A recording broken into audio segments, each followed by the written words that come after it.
번째 순서는 증권가에서 눈여겨보고 있는 종목 알아보도록 하죠. YG경제연구소 차영주 소장과 함께합니다. 어서 오세요. 안녕하십니까? 네, 안녕하십니까?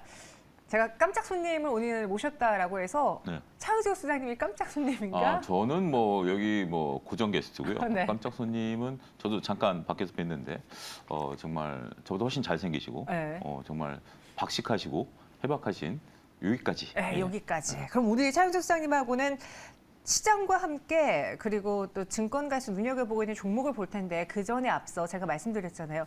오늘 참 무슨 일들이 많이 벌어졌어요. 오전장부터. 예, 상당히 그렇습니다. 오늘 그렇지 않아도 다들 1시간씩 늦게 출근하신 분들도 많고 네. 아무래도 좀 오늘은 심정적으로 공감이 가는 날이죠. 수능 볼 때 기억나시나요?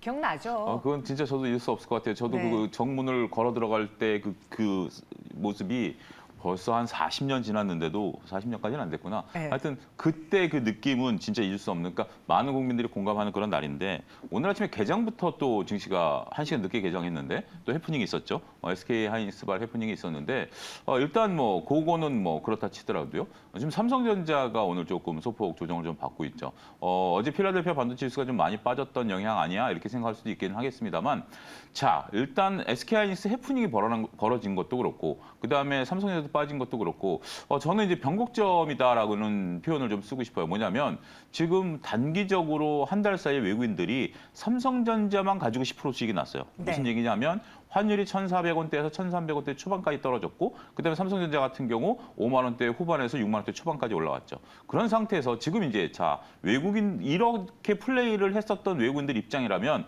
어떤 판단을 내릴 수 있을 것인가 한번 우리가 생각을 해보자고요. 환율이 이제 1,300원까지 수직 급락을 했지만 1,300원에서 1,200원으로 갈 가능성이 있겠는가?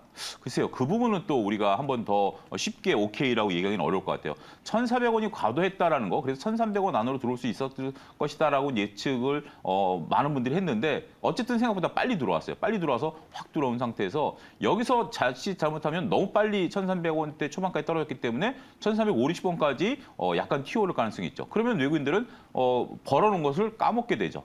더군다나 지금 이제 삼성전자가 몇 가지 TSMC라든지 몇 가지 이런 것들 때문에 오르긴 했었습니다만 여기서 빠져주게 된다라면 별로 그렇게 재미를 못 보는 거죠. 자, 연말도 다가오고 수익률 관리를 해야 되는 입장에서 본다라면 외국인들이 삼성전자를 파느냐 여부가 저는 지속적이다라고 말씀드릴 수가 있겠고, 또 한편으로는 외국인들이 삼성전자를 팔아도 지수가 버틸 수 있는 또 하나의 동생이 있죠. 네. 여러분들 지금 화면에 보시는 것처럼 LG 엔솔입니다. LG 엔솔이 오늘 빨간불을 킴으로써 삼성전자와 SK 하이닉스의 하락이 체감을 조금 덜 느끼게 하는 이런 요소를 만들어내고 있다는 것들. 이 속에서 개별 종목들이 개별 이슈를 하는 장세. 그렇다면 지금 앞으로의 단기 모멘텀은 삼성전자의 외국인 매도, 그다음에 단기 개별 종목들의 이슈에 따른 움직임, 이 두 가지를 살펴보실 필요가 있지 않겠는가 말씀드릴 수가 있겠습니다.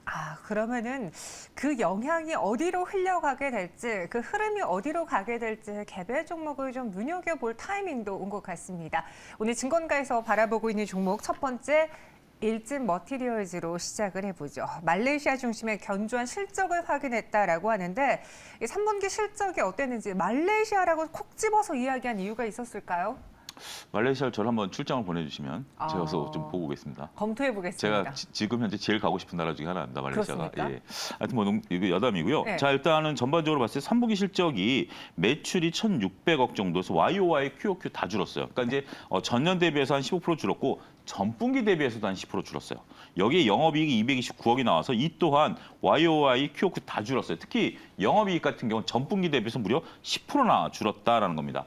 이런 실적표 이면에는 컨센서스 대비해서 대략 20% 넘게 하락세를 나타냈는데 그 이유를 보면 건설 쪽에 대해서 일진 머티리얼즈가 갖고 있는 건설 쪽에 대해서 조금 수주가 좀 덜 들어왔고요. 그다음에 이제 우리가 ICS 회로박에 대한 재고 조정이 좀 있었다라는 부분들이고, 구리 가격이 떨어지니까 동박도 상대방들이 좀 가격 깎아달라 이런 것들 때문에 전반적으로 조금 판가가 좀 떨어지기 시작했다 이렇게 좀 말씀드릴 수가 있겠습니다. 네, 이 건설 자회사들의 부진한 실적이 지속되고 있는 걸로 알고 있거든요. 그런 와중에 다가오는 4분기는 괜찮을지, 이번 3분기에서 버텨줬던 그 말레이시아라는 키워드가 4분기에도 적용될 수 있는지 그에 대해서 지금 이 리포트는 어떻게 말하고 있나요? 말레이시아는 이제 4분기부터 적용이 되는 겁니다. 말레이시아의 3공장과 4공장을 건설을 했는데 연간 한 2만 톤인데 이게 본격적으로 풀 가동이 이제 3분기부터 가동이 늘어나기 시작해서 4분기에는 풀 가동이 될 것이다라고 좀 보고 있는 거죠. 네. 따라서 4분기 매출액은 2,200억 정도. 그러니까 3분기에 한 1,700억 정도 했으니까 대략 한 500억 정도 늘어날 것으로 보고 있고 분기에 그다음에 영업이익 같은 경우 한 200억 정도 될 것으로 보여지니까 이 또한 영업이익은 오히려 조금 줄어들 가능성도 QOQ로 또 여전히 줄어들 가능성도 있다라는 거죠.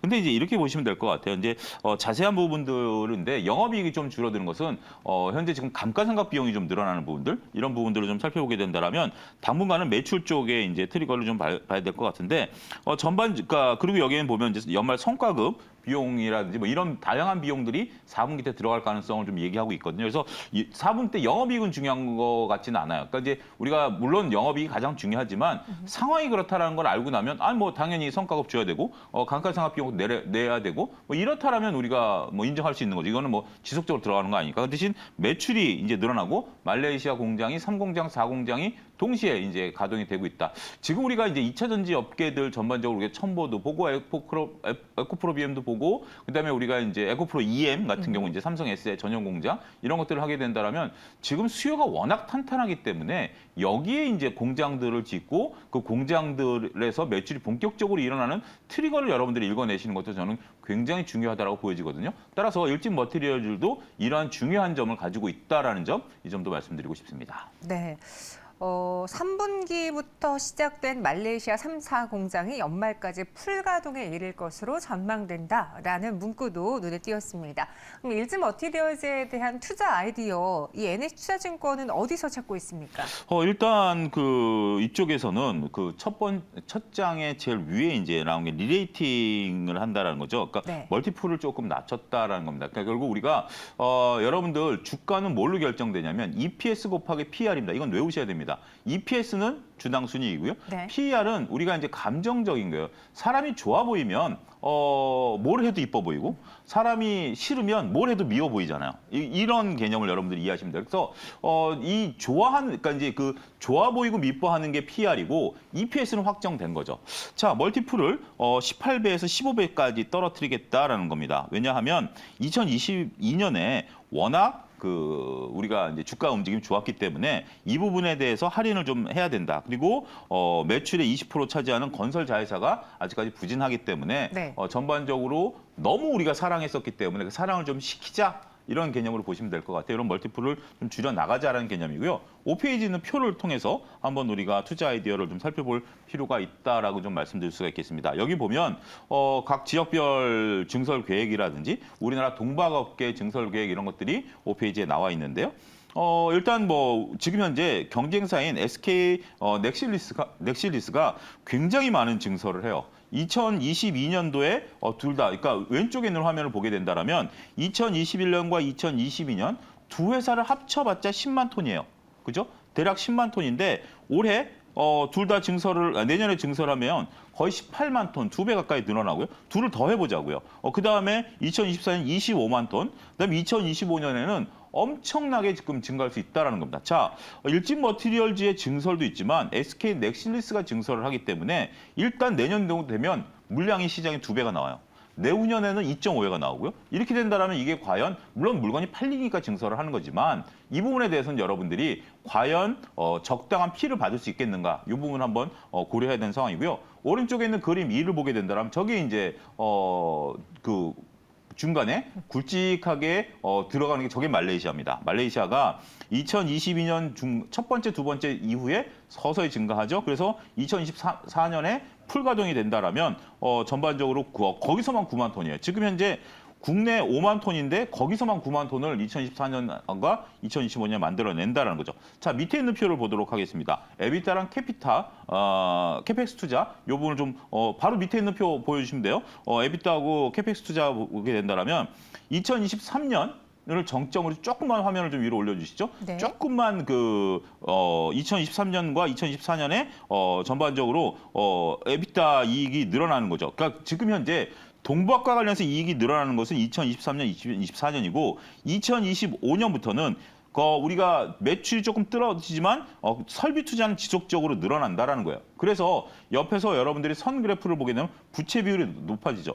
결국 이익의 정점은 언제냐면 내년도가 될 가능성이 있고요. 그 이익의 정점 이후에 이익은 줄어들지만 왼쪽 표와 오른쪽 표를 합치면 그렇게 됩니다. 에비타 이익이 줄어들게 된다는 건 이익이 줄어들 수 있다는 거거든요. 거기에다가 투자가 늘어나니까 부채 비율은 올라갈 수 있다. 그러니까 결국 장기적인 시각으로 보게 된다면 일진 머티리얼즈를 장기 투자하실 분들은 체크해야 될 사항이 있다. 자, 정리해드리겠습니다. 첫 번째, 일단은 Q의 확대가 늘어난다라는 점. 두 번째는 이익이 어디에 정점을 찍느냐, 이 부분을 살펴보셔야 되지 않을까 말씀드릴 수가 있겠습니다. 네, 그럼 이 NH투자증권의 리포트 믿어봐도 괜찮겠습니까? 예. 일단 리포트는 현상을 잘 파악했다라는 점에 있어서 믿어보자 말씀드리겠습니다. 알겠습니다. 오늘 장은 소폭의 내림세를 보여주고 있는데요. 일진 머티리얼즈의 리포트 알아봤고요. 두 번째, 저는 또 이 종목이 궁금했습니다. YG 엔터테인먼트 리포트를 볼게요. 제목이 굉장히 간단 명료해요. 그 이후라고 하는데 사실 지금 악재들이 많은 YG 엔터거든요. 뭐 개별적인 이슈도 있고 실적 자체가 좋지 않았어요, 3분기에. 네. 3분기가 매출이 한 1,100억 정도, 영업이익도 뭐 한 150억 정도 했는데 중요한 게 블랙핑크 매출이 안 잡혔대요. 그래서 우리가 이제 아무래도 뭐 블랙핑크 저도 이제 전 엔터 쪽 잘 모르지만 그래도 이제 많은 분들이 3분기 이제 블랙핑크 컴백 이래가지고 네. 상당히 이제 기대감을 가졌었는데 막상 성적표를 보니까 블랙핑크 매출과 영업이익이 3분기에 안 잡혔다. 그 부분을 우리가 파악할 수 있었다. 우리가 이제 성광밴드에서도 그렇듯이 이 뇌피셜과 현상이 다르다 이런 것들을 우리가 파악해내는 것도 중요하다 말씀드리겠습니다. 네, 사실 블랙핑크가 국내 아이돌 그룹에서 특히 아이돌 그룹에서 지금 가장 많은 팬덤을 보유하고 있는 그렇죠. 걸그룹이다 보니까 컴백에 대한 기대가 컸는데 그 부분에 대해서 매출이 일부 정산이 4분기로 이연이 됐다라고 했습니다. 그럼 4분기에는 블랙핑크 효과를 기대해 볼 수 있는지 지금 많은 그 엔터사들이요. 네. 기존에 갖고 있는 유명 걸그룹보다 새로운 신인 걸그룹을 찾는데 네. 혈안이 되어 네. 있거든요. YG엔터는 안 그럴지 어떻게 보십니까? 그러니까 이제 엔터사 입장에서 본다라면 정현 아나운서 같은 아나운서가 이제 부러운 거죠. 딱 혼자 있어도 모든 걸 다 아울 수 있는데 엔터 같은 경우는 새로운 신인들을 또 공급해줘야 되니까 어려운 거죠. 어렵네요. 참 어렵네요. 네, 자, 네, 그렇습니다. 매출 같은 경우 4분기 때 대략 한 1,900억 정도. 그러니까 3분기 대비해서 전반적으로 거의 뭐 한 50%, 한 40% 늘어날 거로 봐요. 그러니까 블랙핑크 매출이 이제 잡히니까 영업이익 같은 경우도 240억. 150에서 240억 이것도 한 40% 늘어나는 것으로 보고 있습니다. 본격적으로 블랙핑크 월드 투어 매출이 이제 반영이 되고 그다음에 이제 뭐 텐센트 뮤직이라든지 유니버설 뮤직으로부터 음반 수익도 이제 들어올 것이다. 이렇게 조금 보고 있습니다. 그래서 블랙핑크가 잡히니까 역시 확 늘어난다. 이렇게 좀 말씀드릴 수가 있겠죠. 여기에 이제 내년에는 블랙핑크의 월드 투어라든지 그다음에 얘기하는 뭐 트레저라는 어떤 그런 그룹들 트레저. 네. 같은 경우 일본에서 그 아레나 투어 진행 중이고 내년 초까지 27회 공연이 좀 잡혀 있고 이런 것들을 보게 된다라면 일본에서 팬덤이 본격적으로 확대되고 있다 이렇게 좀 얘기하고 있고요. 그렇지만 그 외에 신인 그룹인 베이비몬스터 같은 경우 내년 하반기 때 공개가 될 예정이다라고 보고 있다라고 보게 된다라면 전반적으로 4분기 때는 좀 나아지지 않겠는가 이렇게 좀 말씀드릴 수가 있겠습니다. 3분기 실망스러웠지만 그렇기에 오히려 4분기는 좀 기대를 지금보다는 해볼 만하지 않겠느냐라는 그렇죠. 이야기였습니다. 그럼 이 리포트를 통해서 좀 투자 핵심 아이디어로 잡아갈 부분은 어디가 있을까요? 이제 리포트 상에 나와 있는 58페이지 표를 보면 우리가 이제 여러 가지 현상들을 파악할 수 있는 전 중요한 자료가 된다라고 좀 말씀드릴 수가 있겠습니다. 각 프로덕트별로 이제 이런 부분들이 나와 있는데 화면을 조금만 위로 올려주시면 자 이제 전반적으로 뭐 앨범 판매량 같은 경우 올해 750억 정도 예상을 해요. 작년에 300억이었는데 올해 750이니까 2배죠. 내년에 780억 정도니까 앨범 판매량은 올해 대비해서 내년에 그렇게 크게 늘어날 것 같지는 않아요. 하지만 디지털 콘텐츠 같은 경우 작년에 760억에서 올해 거의 100억 1,000억 가까이 됐다가 내년에 이제 1,000억이 늘어나니까 이 부분도 그러니까 올해 이제 굉장히 많이 늘었고 내년에는 그렇게 별로 되지는 않아요. 여기서 중요한 것은 뭐냐면 콘서트 수입이에요. 콘서트 같은 경우는 작년에 20억밖에 안 됐어요. 근데 올해 250억으로 많이 늘었는데 내년에도 250억 정도. 그러니까 우리가 생각한 거랑 좀 다르죠. 콘서트로 실적을 이끌 것이다라고 봤는데 콘서트도 올해 정도로 내년밖에 안 되고요. 중요한 것은 매출 비중이 콘서트 매출 비중이 우리가 뭐 전체 차지하는 비중이 굉장히 작다라는 느낌을 딱 받죠. 전체적으로 봤을 때 약 한 5% 정도밖에 안 돼요, 전체 매출에. 근데 왜냐하면 콘서트 같은 경우 우리가 이제 입장 수익이 크다라고 하더라도 뭐 예를 들어서 뭐 경기장을 빌린다.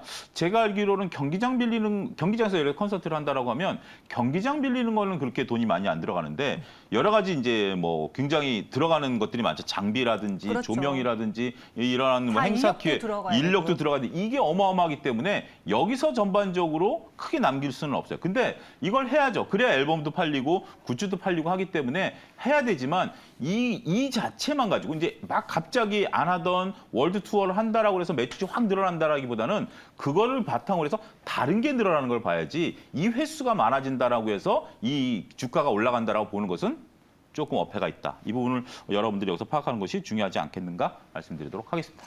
알겠습니다. 그럼 이 YG 엔터테인먼트의 리포트는 믿어봐도 괜찮을지 마지막으로 정리해 볼게요. 예, 믿어봐도 전반적인 상황이 잘 나왔으니까 믿어보자 이렇게 말씀드리겠습니다. 믿어봐도 괜찮겠다. 여기에 대한 한 줄 평으로는요. K-팝의 강자라고 했습니다. 그 강자 블랙핑크 효과가 그래도 4분기에는 또 이연돼서 적용된다고 하니까 조금은 지금보다 숨통이 트일 수 있지 않을까 싶네요. 이렇게 두 가지 증권사 리포트 알아봤고요. 사용과 차장, 차영수 수장님 여기서 인사드리겠습니다. 고맙습니다. 감사합니다.